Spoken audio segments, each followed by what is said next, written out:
Hello and welcome to John Young Photography.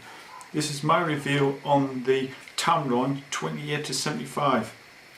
It's a 2.8 lens, so basically you can use 2.8 aperture all the way through the zoom range.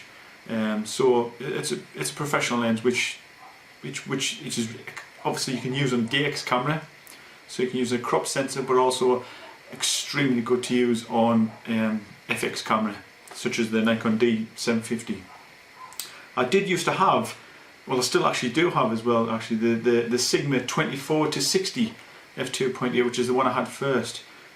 Very good lenses again, but I did find a few problems with that lens. I don't know if it was just the one I had, if it was the actual, the sample of the lens I had, because it was a second-hand lens, but I had problems with sometimes focusing. Wasn't quite up to scratch, and sometimes a little bit of ghosting on the images as well, a little bit of chromatic aberration and things like that. It just wasn't really, I tend to find on the whites it was blowing a little bit of the whites out as well. It just wasn't quite up to scratch, and that's the reason I thought I want to exchange that. I want to change it over, well, supplement it, because I've still got the Sigma, and get the Tamron. The Tamron is, I use it 99%, well 95% of shots I do. If you look at this image here, for example, you can see this is the bride just getting her hair done in a room on the morning, having a bit of fun. And as you can see, it just shows the versatility of the lens. This is f5.6. I used a bit of flash, 1/60 of the second, ISO 320, and it was taken at 65mm.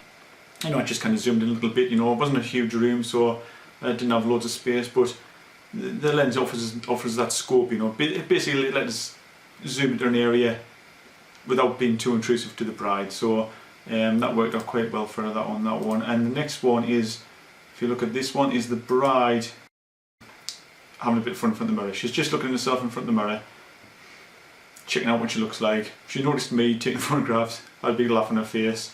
And this was taken at f4.5, ISO 400, 1/60 of the second at 58mm. And the next one is, this was taken of the bride and groom outside after the ceremony.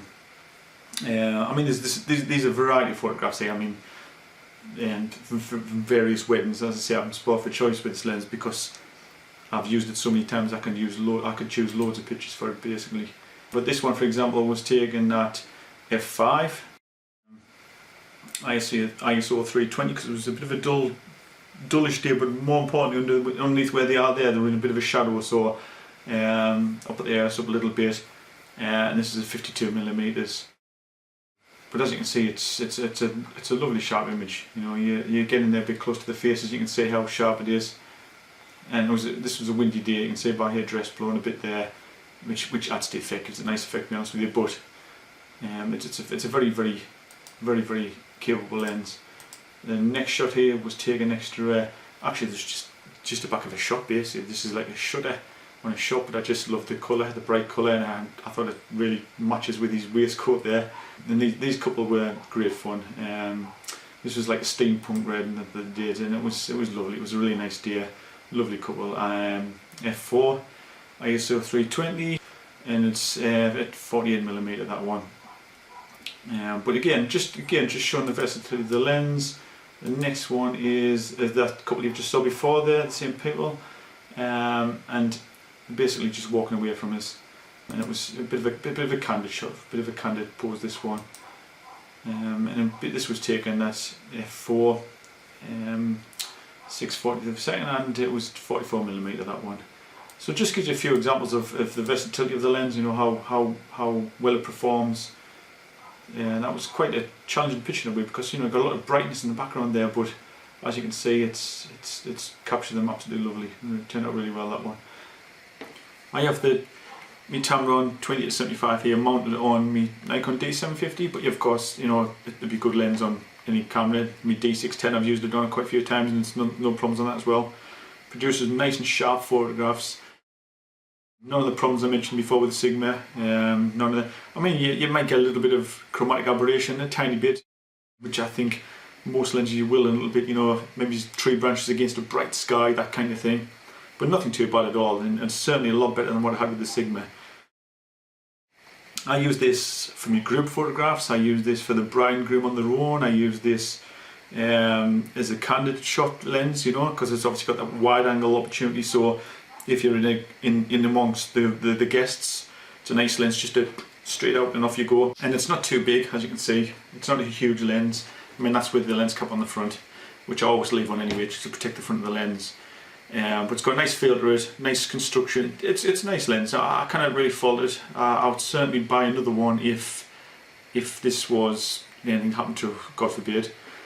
I say that anything happened to it because I mean on the Sigma, when I had the Sigma, I actually left it once behind the Sigma. I left it behind on a windowsill in a church, you know, just put it on the side, totally forgot, used another lens and just left it behind. So these things do happen, but I haven't never left this one behind, thankfully, probably because it spent so much time on the camera. Definitely recommend it. I would say go for it if you're thinking of a I don't know, I suppose a mid-range go-to lens that you can use 90% of the time. It's going to sit on your camera 90% of the time, you know, and it's just one of those workhorses that you know you can rely on. It's always good, always reliable, always clean, sharp photographs from it. And I would definitely recommend it. Definitely get one. I mean, I love all my lenses, obviously 85mm, me Tamron, you know, zoom lens and whatnot, but you know, this is the one I use most of the time, and this is the one I can use for portraits as well when I'm doing portraits. It's good for close up, you can focus quite a close distance as well. So it's you know, I do like use it for the detailed shots in the rooms when I'm doing the table decorations and things in the because we like to record all the decorations on the table and that as well for the bride. People pay good money for these things, so I want to record it. So it's good for things like that. So yes, if you're looking for a mid-range lens there, it won't cost you a fortune. I mean, I actually bought this second-hand off an online forum, but they're not a fortune to buy anyway. You know, they're not really expensive, and certainly worth investing in.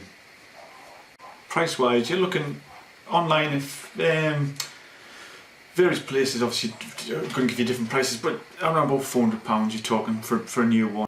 But I didn't even pay that. I bought mine second hand off somebody who I knew who looked after their lens. And the actual specifications is the Tamron Aspherical XR Di macro as well. And like I say, it does focus close as well.